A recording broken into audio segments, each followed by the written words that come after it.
In the previous episode, we discussed events from August 25, 2024. The Philippine Coast Guard ship, BRP Sindangan, pulled a move using a borrowed knife to kill.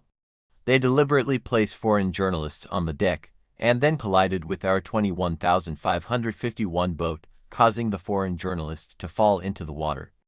Their goal was to blow the incident out of proportion, triggering the U.S.-Philippines Mutual Defense Treaty and dragging the U.S. into the mess to deal with China together. The Philippines really had it all planned out. You see, they've been at odds with China for half a year, and yet the U.S. has stayed far away. Didn't they promise, they said, provoke China, and the Philippines did just that. But still, the U.S. did nothing, at most providing a few broken ships, always claiming that the intensity of the conflict was too low to meet the threshold for triggering the U.S.-Philippines Mutual Defense Treaty. Later, the Philippines went back and took a look at the treaty and realized the U.S. had played a little word game back then. The conditions for invoking the treaty were never clearly written out. The whole thing was filled with legal jargon. It has a total of 8 articles, none of which is particularly clear. Now, since we've gotten to this part of the story, let's dive into the U.S.-Philippines Mutual Defense Treaty. Signed on August 30, 1951, in Washington, D.C. This is foundational knowledge, and in our show, we're not digressing. We use stories to string together all the essential information. Once you understand the basics, everything happening in the world becomes much clearer. Alright, let's talk more about the U.S.-Philippines Mutual Defense Treaty. As I just mentioned, it was signed on August 30, 1951. What was the international situation like back then? Well, we had just established our country, and the Korean War was in full swing. The battlefield situation was extremely favorable for us, and Big America was getting nervous. They were worried that if things continued this way, we might push them all the way back to their homeland. That wasn't acceptable, so they had to start a fire in our backyard. On top of that, the Philippines, Malaysia, Singapore, and many other South Asian countries had recently been taken from the Japanese. Based on the situation in the Korean War at the time, China was absolutely fierce. By July 10, 1951, China had forced a ceasefire, and the summer offensive that started on August 18 had little effect. The Chinese Volunteer Army's counterattack wiped out 3,900 UN troops. At this rate, the US might lose all of Asia, so Big America began signing mutual defense treaties with multiple countries in Asia. The message was clear: you countries owe your existence to me for freeing you from Japan, so you all need to sign treaties with me.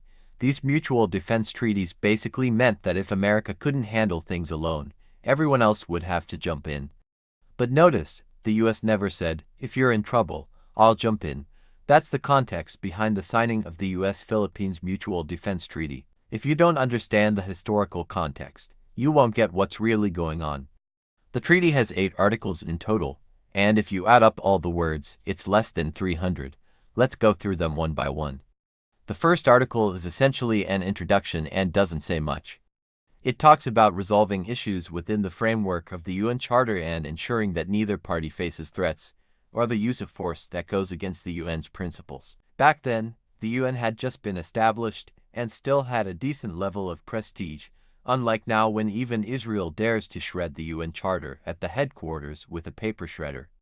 The second article stipulates that both parties will, either individually or together, maintain and develop their capacity to resist armed attacks. But notice the language here, it's all about developing the capacity to resist attacks.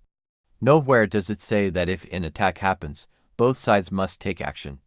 The third article says that if either party feels their territorial integrity or political independence is threatened by armed attack in the Pacific region, they will consult with each other. In other words, if one of us gets attacked, we'll have a chat about what to do. The fourth article states that if either party is attacked in the Pacific, and this attack threatens the peace and security of the other party, they can take action according to their own constitutional procedures to deal with the common danger. But what kind of action? It doesn't specify. Could be a counterattack, could be surrender, it's not clear. The key point is common danger, meaning if one party is attacked, but the other doesn't see it as a common danger, this article doesn't apply. For example, if the Philippines gets attacked but the US doesn't care, then this article doesn't apply. The fifth article defines what constitutes an armed attack.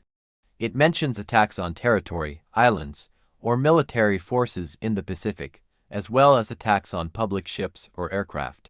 But the article is worded in such a way that if you don't have a legal background, you might not get it. Essentially, it's limiting the scope of what counts as an armed attack.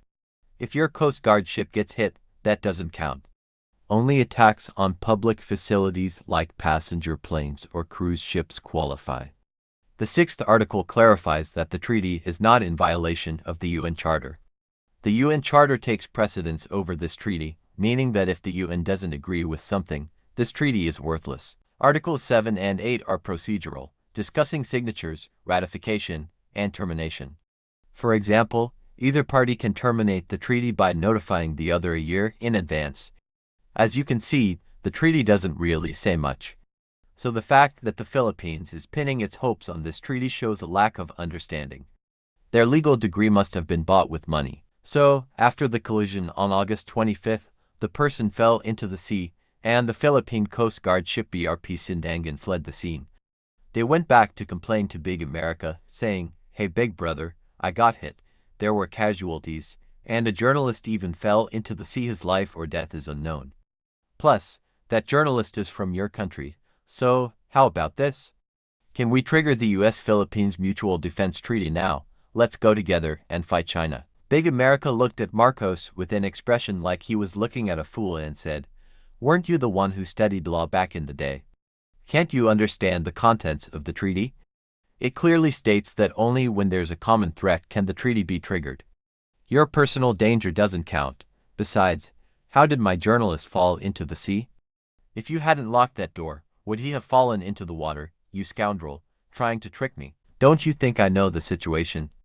All right, enough. Go back and calm down. I've got important things to do. I'll notify you if something comes up." Marcos's face turned red with anger, but he didn't dare say much because he knew he'd have to rely on Big America for the rest of his life. After Marcos turned and left, Big America watched his back and chuckled, "Haha, trying to use me. You're still too green. Who's the tool here? You don't get it, do you? I use you, not the other way around. You want to use me to grab islands in the South China Sea and show off in front of China. Do you think I don't know? The only reason I've played along with you is because I have my own plans. In a few days, my Sullivan will be visiting China. All your antics and fuss over the past 10 days will serve as bargaining chips in Sullivan's talks with China. Look at how cunning Big America is. For the past 6 months, the Philippines has been stirring things up with China in the South China Sea, all in an attempt to drag Big America into the conflict and join forces to take on China. But as the saying goes, you have your strategies, and I have mine.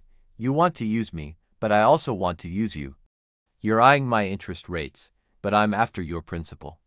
You're after my dividends, and I'm after your shares. You focus on the US-Philippines Mutual Defense Treaty, while I'm focused on Sullivan's visit to China on August 27th.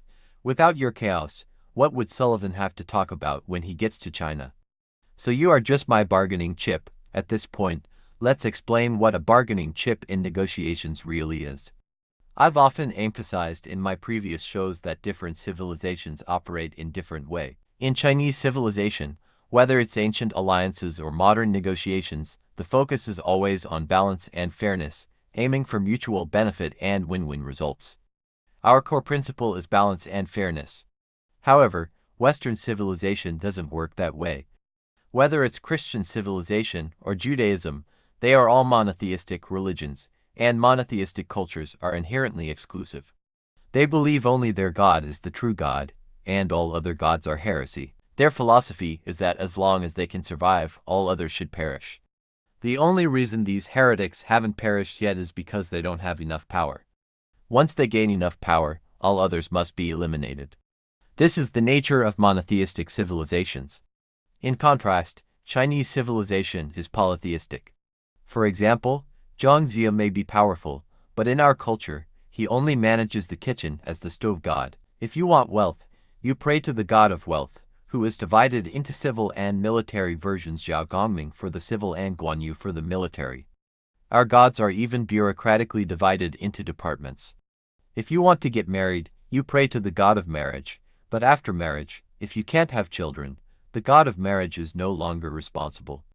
You then have to go to the next department, which is the goddess of children. Once you have a child, whether that child is healthy or not is managed by the 7 stars goddess.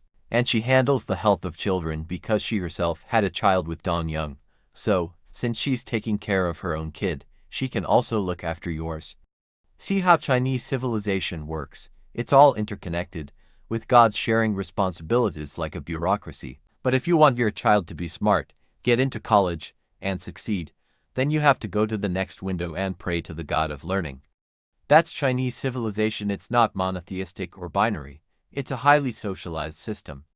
Even the gods are part of society, so how could people not be socialized? That's why in our international relations, whether in negotiations or seeking cooperation, we always aim for win-win outcomes. In contrast, in Big America's view, everything is a zero-sum game.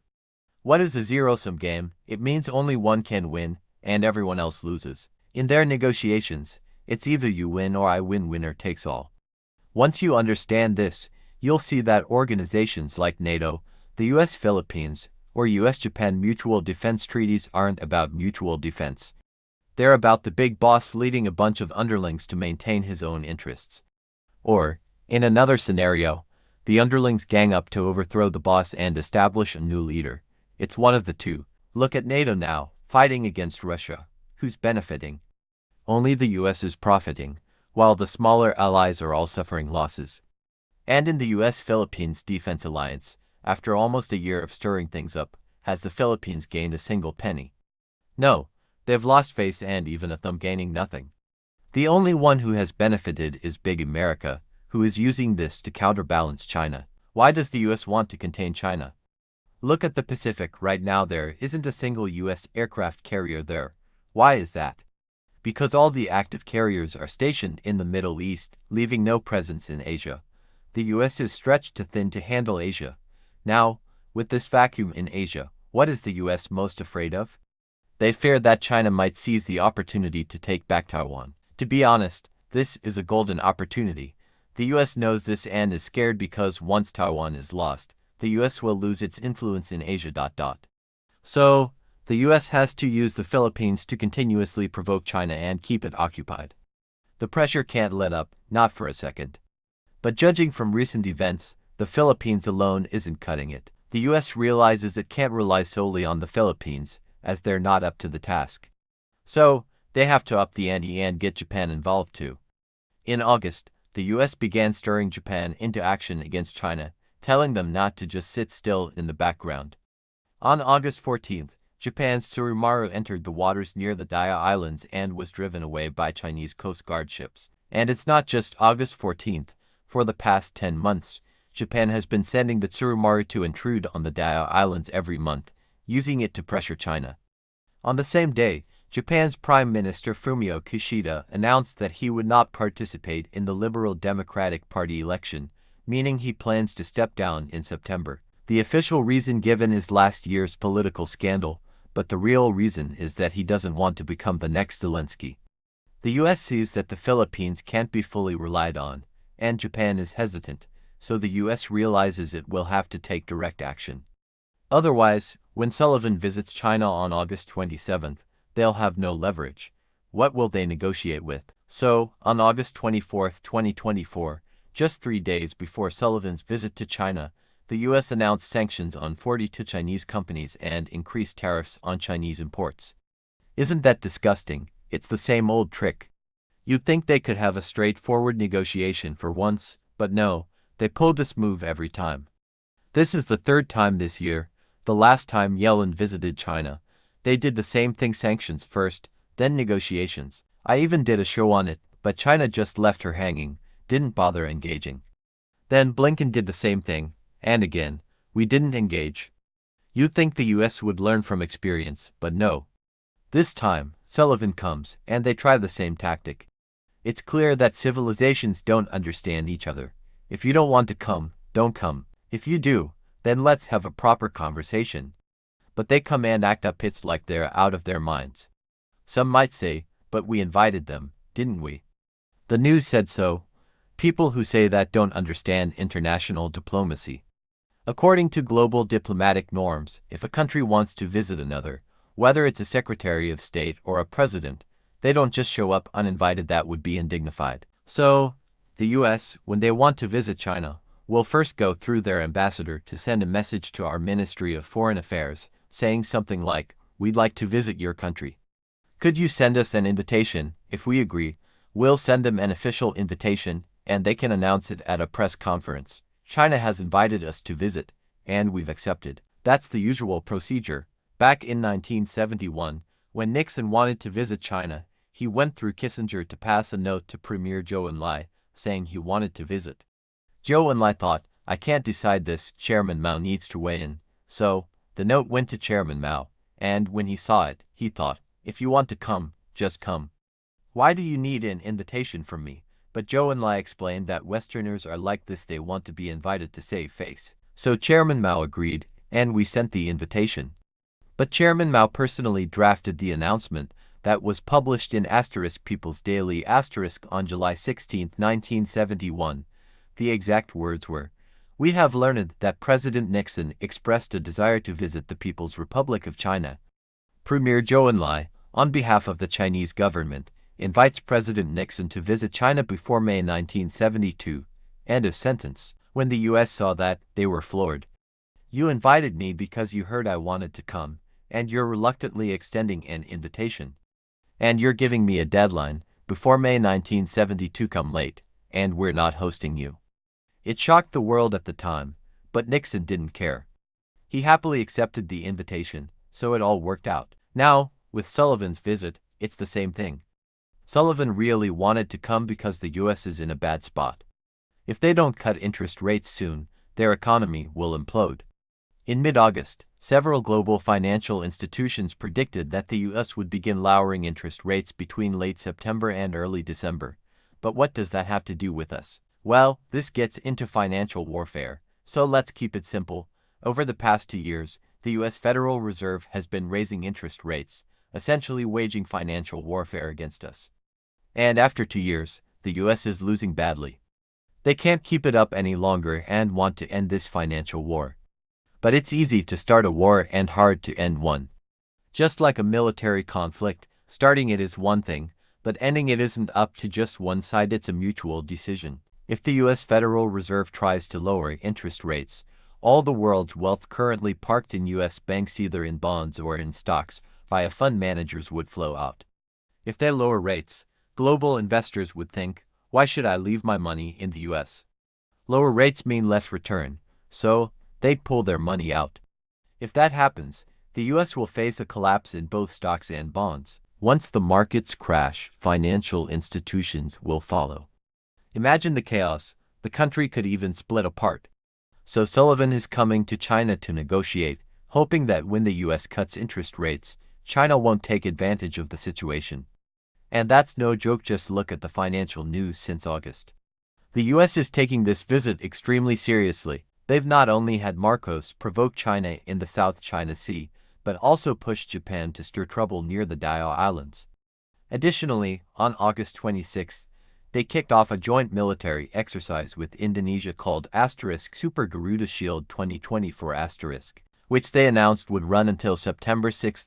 They even invited Canada, Australia, Singapore, South Korea, the UK, France, and New Zealand, plus 12 observer nations. The exercise includes paratrooper operations, joint strikes, and amphibious landings.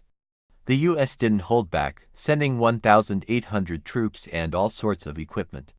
But take a look at where this exercise is happening, and you'll laugh, it's in southern Indonesia. If you look at the map, you'll see that Indonesia's northern side borders the South China Sea, but this exercise is happening on the southern side, in the southern hemisphere. So the US is holding a military exercise in the southern hemisphere to intimidate China in the northern hemisphere. Why are they doing this? Because they can't hold exercises in the South China Sea anymore. They've been driven out too many times by China. So, to ensure this exercise goes smoothly, they decided to hold it in the southern hemisphere. The US has gone off the deep end over Sullivan's August 27th visit. But did we give them any face? Clearly not. Just because you're running exercises in the southern hemisphere doesn't mean we'll go easy on you. Just because you've pushed the Philippines and Japan to the forefront doesn't mean we'll let you off the hook. You're coming on August 27th. Fine, we'll mess with you on August 26th. What did we do on August 26th that forced Sullivan to reveal his hand within 24 hours of his arrival? Let's discuss that in the next episode.